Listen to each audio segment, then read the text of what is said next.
आज की तारीख में अगर दुनिया के किसी देश की सबसे ज़्यादा चर्चा है तो वो है हमारा प्यारा भारत। हाल ही में दक्षिण अफ्रीका और फिनलैंड के बड़े नेताओं ने जो बातें कही हैं उससे साफ हो गया है कि पुरानी महाशक्तियों का दौर अब खत्म हो रहा है और भारत दुनिया के नए कैप्टन के तौर पर आगे उभर रहा है। दुनिया की बदलती राजनीति और टूटती हुई पुरानी व्यवस्था के बीच अब भारत एक मसीहा और नए ग्लोबल बॉस के तौर पर उभर रहा है, जिसकी गूंज दक्षिण अफ्रीका के प्रिटोरिया से लेकर यूरोप के फिनलैंड तक सुनाई दे रही है।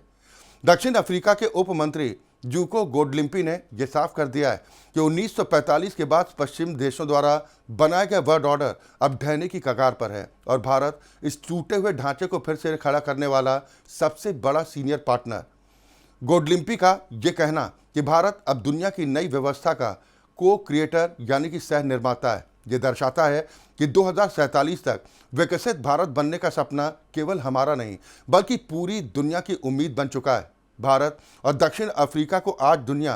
टेरिबल ट्विंस कहती है क्योंकि ये दोनों देश अमीर देशों की आंखों में आंखें डालकर विकासशील देशों ग्लोबल साउथ के हक की लड़ाई लड़ते हैं। इस ताकत का अंदाज़ा इसी बात से लगाया जा सकता है कि जहां पूरे अफ्रीका महाद्वीप में केवल 600 फार्मा कंपनियां हैं, वहीं अकेले भारत के पास 10,000 से ज़्यादा कंपनियों का विशाल नेटवर्क है,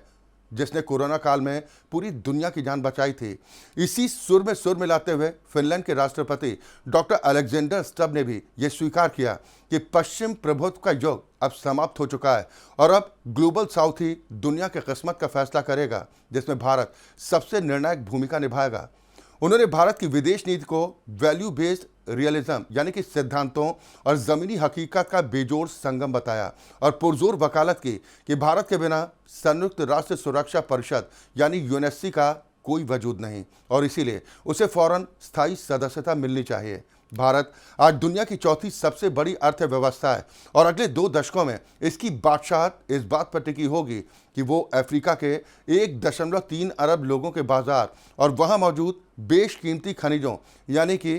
क्रिटिकल मिनरल्स के साथ कैसी साझेदारी करता है। आज तकनीक से लेकर व्यापार तक भारत ने यह साबित कर दिया है कि वो किसी एक महाशक्ति के भरोसे रहने वाला देश नहीं है बल्कि अपनी शर्तों पर दुनिया चलाने वाला नया केंद्र है।